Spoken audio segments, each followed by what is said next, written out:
और दूसरा दूसरा ये जो कंप्रेसर जहाँ हमने ये फैन लगाया है ये चलना चाहिए, ये चल रहा है मतलब कंप्रेसर चल रहा है, ठीक है ना। ये भी एक सप्लाई का टाइप है। तो इस सप्लाई का काम क्या होता है, एक तो ये सप्लाई होती है और दूसरा होता है इन्वर्टर आउट। क्या है, बक कॉइल का आउट, ठीक है। इसमें प्राइमरी सेकेंडरी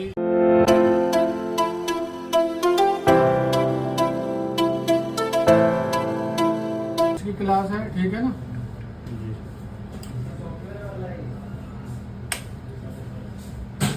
पावर देनी है, लगा दी हमने, ठीक है, लाइन न्यूट्रल।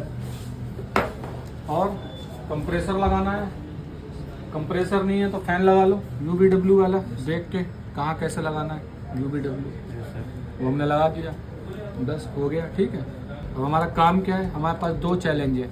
पहला चैलेंज है PCB लगाने के बाद एक तो ये इंडिकेटर जल के बंद हो जाना चाहिए पावर देने का, और दूसरा ये जो कंप्रेसर जहाँ हमने ये फैन लगाया है ये चलना चाहिए, ये चल रहा है मतलब कंप्रेसर चल रहा है, ठीक है ना। तो करें, चालू करें। पहला चैलेंज है कि LED जल के बंद हो जानी चाहिए। अब दूसरा क्या है, ये चलना चाहिए। अब ये कैसे चलेगा, तो इसकी तो होती है टाइमिंग। क्या होता है, 3 मिनट 2 मिनट 5 मिनट 8 मिनट अलग अलग टाइमिंग होती है। उतने टाइमिंग हमें वेट करना होगा। क्या करना होगा, दूसरा तरीका भी है, अगर वेट नहीं करना चाहते वो तरीका अलग अलग इंडोर में अलग अलग है। फिलहाल हमारे पास एक सैमसंग है। क्या है, सैमसंग। हाँ, यहाँ पे हम एक PWM सर्किट आता है। क्या आता है, पल्स जनरेटिंग सर्किट आता है। हम क्या करेंगे, वो सर्किट लगाएंगे, उसकी जो आउटपुट है वो हम यहाँ RPM पे दे देंगे और एक ग्राउंड पे दे देंगे, ठीक है। बीच वाले जो है इस पे दे देंगे तो ये सडनली चला सकते हैं, ठीक है। सिंगल डोर LG वाला आता है, वो हम जब लगाएंगे तो आपको बताया जाएगा। तुमने तो देखा है ना, LG वाले थर्मोस्टेट लगा होता है ना, उसे डायरेक्ट करना होता है। कैसे करते हैं वो मैं LG वाले में बताऊंगा, ठीक है। फिलहाल हम कर रहे हैं सैमसंग। दो ही आएंगे, या तो थर्मोस्टेट होगा डायरेक्ट करना पड़ेगा, या ऐसे फीडबैक वाला में जो है जल्दी चलाने के लिए एक सर्किट लगाना होगा PWM, वो भी मैं दिखाता हूँ आपको कैसा होता है। तो फिलहाल हम अभी वेट करते हैं इसके चलने का, ठीक है ना। तो फैन चल गया, ठीक है, मतलब इस समय कंप्रेसर चल गया। क्या चल गया, कंप्रेसर। तो लगभग 2 मिनट में ये चल गया। तो हमारे पास ये दो चैलेंज है, ये इंडिकेटर ग्लो करके बंद हो जाना चाहिए, और दूसरा हमारा ये कंप्रेसर चलना चाहिए। तो ये हमारे पास दो चैलेंज है, ठीक है ना। और इसमें 2 सेक्शन होते हैं ओनली। कितने, एक होता है हमने यहाँ पावर दी है, और पावर देने से लेके यहाँ बक कॉइल तक, कहाँ तक, ये बक कॉइल तक, ये हमारा सप्लाई है, बक सप्लाई है। ना ये SMPS है और ना ही ये ट्रांसफार्मर सप्लाई, ये है एक बक सप्लाई। ये भी एक सप्लाई का टाइप होता है। तो इस सप्लाई का काम क्या होता है, एक तो ये सप्लाई होती है और दूसरा होता है इन्वर्टर, जिसमें ये IPM लगा हुआ है और नीचे ये MCU लगा है।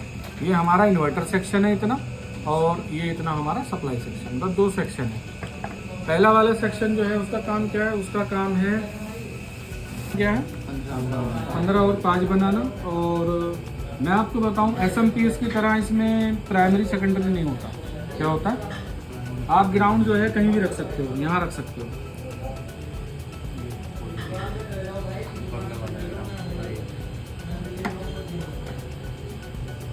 ठीक है। इसमें क्या होगा, आप कहीं भी रख सकते हो। और हमें पहले बक की कॉइल के आउट में चेक करनी है 15 वोल्ट आ रही है ना, तो इसका काम है 15 वोल्ट बनाना। अब ये देखो, ये 15 वोल्ट कहाँ जा रही है, ये 15 वोल्ट हमारी ये जा रही है रेगुलेटर पे, ठीक है।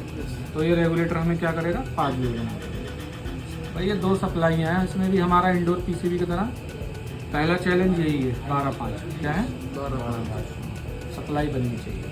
अब ये रेगुलेटर लगा है ट्रांजिस्टर जैसा, और इसका नंबर है 78L05। L05 का क्या मतलब हो गया, हाँ, इसका जो 5 है 3 नंबर का नहीं, 1 नंबर में बनेगा, ठीक है ना, लेफ्ट में बनेगी इसकी 5। आप नॉर्मल वाला लगा सकते हो, उल्टा करके लगा दो, ठीक है ना। तो ये है 15 और 5 बनाने के लिए, ठीक है। और ये सप्लाई बनती कैसे है, देखो ऐसे बनती है नॉर्मली, जैसे हमारे यहाँ हमने AC दिया है, ठीक है। 242 दिखा रहा है ना। तो ये देखो, ये जो फ्यूज वाला पॉइंट है इसको क्या माना जाता है हमेशा? लाइन। तो ये लाइन हमारा यहाँ फ्यूज पे आ रहा है, फ्यूज से यहाँ पास हो रहा है, फिर ये एक एनटीसी भी लगा रखा है, इससे पास होकर पहुँच गया ब्रिज। कहाँ पहुँच गया? हाँ, ये लगा है ना ब्रिज। ठीक है, नॉर्मल है जैसे हम सीखते आ रहे हैं अभी तक। और अब बात करें न्यूट्रल की, तो न्यूट्रल सीधा दे दिया ब्रिज को। ठीक है, तो यहाँ ब्रिज पे आ गई फ्यूज से होते हुए और एंटी से होती हुई ये एसी वोल्टेज आ गई ना। अब क्या होगा? ये ब्रिज डीसी बना देगा। तो इस तरफ ये नेगेटिव बना रहा है और इस तरफ पॉजिटिव। आ गए 333। अब क्या होगा? ये 333 वोल्ट जो बन रही है, एक तो ये आईपीएम पे जाएगी। कहाँ जाएगी? ये जा रही है, इस पिन पे जा रही है। कहाँ जा रही है? ये 333 आ रही है ना, ये आपकी, ये यहाँ एक जंपर से होते हुए ये आईपीएम कहाँ आ गई? ठीक है ना। और दूसरा ये सप्लाई आपकी जाएगी बक आईसी पे। किस पे? ये आ गई ना। बक आईसी पे गई तो इस आईसी ने 1 2 3 4 चारों जुड़ी हुई हैं। क्या है? हाँ, इनसे जो है 15 वोल्ट इसको कन्वर्ट कर दिया। कितना? थोड़ा कम कर दिया। ठीक है, फिलहाल हम यहाँ चेक नहीं कर सकते। क्या है? अभी जो है इसमें वेरिएशनें हैं। ठीक है ना। तो पहले वो वेरिएशनें जो है ये कॉइल स्मूथ कर दे। क्या कर दे? स्मूथ करके स्टेबल कर दे। अब चेक कर पाएंगे। बन गई ना 15। वहाँ नहीं चेक करेंगे। ठीक है, वहाँ कुछ भी आ सकता है, फ्लक्चुएशन भी हो सकती है उधर। ठीक है, बक आईसी के प्राइमरी में जब वो स्मूथ हो जाए वेव, ठीक है ना, तब चेक करेंगे। आ गए ना 15। तो ये ऐसे बनती है 15। सिंपल है ना, कोई मुश्किल नहीं। यही वाला है इसमें। क्या है? ये टेस्टिंग पॉइंट यही वाला है। आउट। क्या है? बक कॉइल का आउट। ठीक है, इसमें प्राइमरी सेकेंडरी, ठीक है, और हमारा फीडबैक ये सब कुछ नहीं होता। सीधा ये डीसी 300 वोल्ट बनी और ये हमारी चली गई इस आईसी पे, बक आईसी पे 300 यहाँ बक आईसी पे चली गई। ठीक है, और यहाँ पे इसने हमें बना के दे दी कितनी? 15 वोल्ट। ठीक है, पर हम यहाँ ना चेक करके पहले कॉइल उसको स्मूथ कर दें। ठीक है, उसके बाद चेक करेंगे। तो यहाँ हमारी बन गई 15 वोल्ट। ठीक है ना।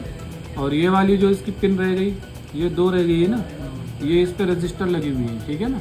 तो इन रजिस्टरों के हिसाब से यहाँ आउटपुट निकल रही है। ये आईसी 15 भी निकाल सकती है, 12 भी निकाल सकती है, वो डिपेंड करेगा यहाँ रजिस्टर सर्किट क्या है। ठीक है ना। जैसे एसएमपीएस में था ना, पीएलआईसी की रेफरेंस पे एक रजिस्टर लगी हुई होती थी, उसके हिसाब से वोल्टेज सेट करी जाती थी, ऐसे इसमें।